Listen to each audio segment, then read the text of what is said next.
પ્રિય ભાઈઓ બહેનો, આજે આપણે એક સુંદર કહેવત પર વિચાર કરવા જઈ રહ્યા છીએ. વાવ્યા વિના પાક ક્યાંથી મળે?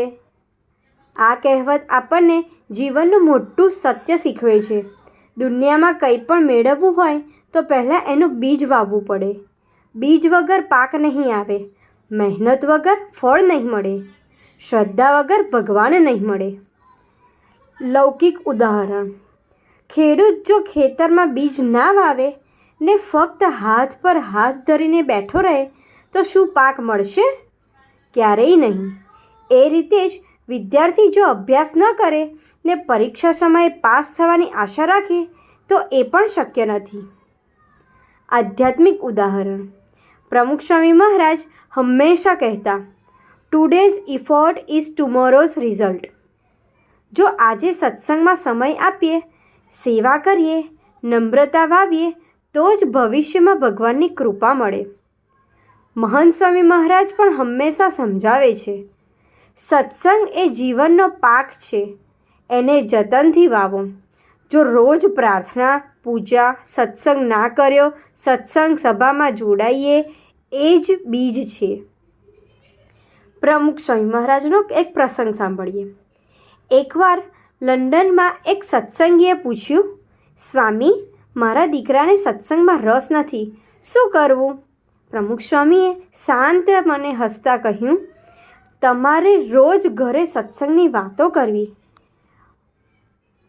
પોતાને શીખવવું, પૂજા બતાવવી, બીજ તમે વાવો, ભગવાન એને પાક બનાવી આપશે. એ માણસે એ જ કર્યું. ધીમે ધીમે દીકરો સત્સંગમાં જોડાયો. આ કહેવત સાચી પડી. બીજ વાવ્યા વિના પાક ક્યાંથી મળે? એક નાની વાર્તા જાણીએ. એક બાળક જંગલમાં ગયો.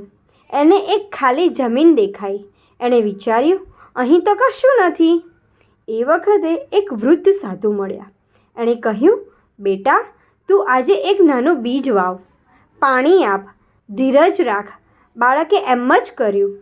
વર્ષો પછી ત્યાં મોટું વૃક્ષ ઊભું થયું. છાંયો પણ મળ્યો, ફળ પણ મળ્યા. સાધુએ કહ્યું, જુઓ, એક નાનું બીજ પણ જો ધીરજથી વાવ્યું હોય તો એની મહેનતનું ફળ અખંડ મળે છે. આપણા જીવનમાં લાગુ પડે. જો આપણે પરિવાર સાથે પ્રેમનો પાક મેળવવો હોય તો પહેલાં પ્રેમનું બીજ વાવવું પડે.